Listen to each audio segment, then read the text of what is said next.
Okay, in example 2.1, we're going to use the limit definition of slope, or the derivative, to find the slope of the tangent line to f of x equals x squared at the point 1, 1. So I've drawn the curve y equals x squared in red, and then the blue line is the tangent line, or the slope of the line that we want to figure out. Okay, and so we're trying to find this slope here. And what the limit definition says is that you should take m to be the limit as delta x goes to 0, so that's the change in x goes to 0, of f of x plus delta x minus f of x all over delta x. Okay. And now what I do to calculate this is I always write f of x plus delta x minus f of x over delta x. I write the whole definition out. And now what I'm going to do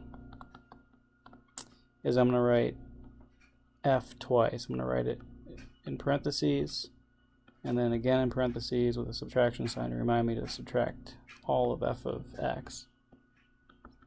And in the first function, you're supposed to plug in the quantity x plus delta x. So I'm going to plug in x plus delta x here into f, which is just x squared. And then I plug in x into the second expression.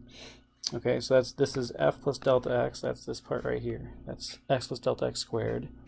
And then minus f of x, which is minus x squared there. And now I'm going to simplify. So you get x plus delta x squared. That's like foiling. So that's going to be x squared plus 2x times delta x plus delta x squared minus x squared all over delta x.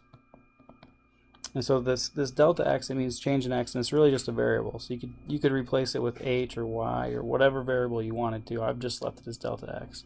But you're just foiling this red expression like you would any other expression like x plus y there. So that's how I get x squared plus 2x times delta x plus delta x squared minus x squared. And now in these limit definitions of derivatives, something magical always happens. The x squared term and the negative x squared term cancel. And so every other term has a delta x in it, which is a good thing.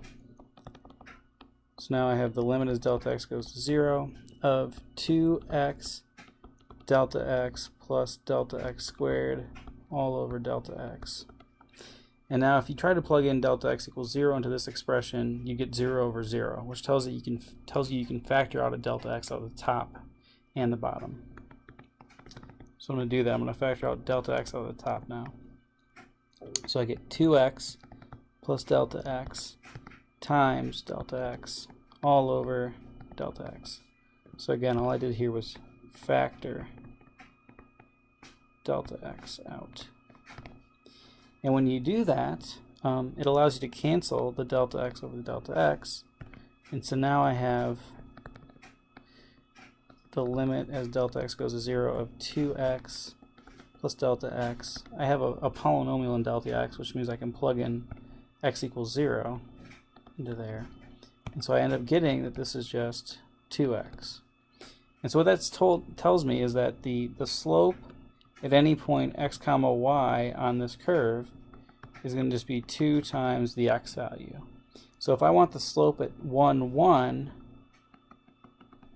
it tells me that the slope will be 2 times 1, or 2. So that tells me the slope of this blue line here is 2. And it tells me more than that. I could actually find the slope of any point on this red curve. I could find the slope at like -2, -4. M of -2, -4 is 2 times -2, or -4. Okay, so that tells you the slope is negative, which makes sense because this arrow is pointing down, and it's really steep. It's -4.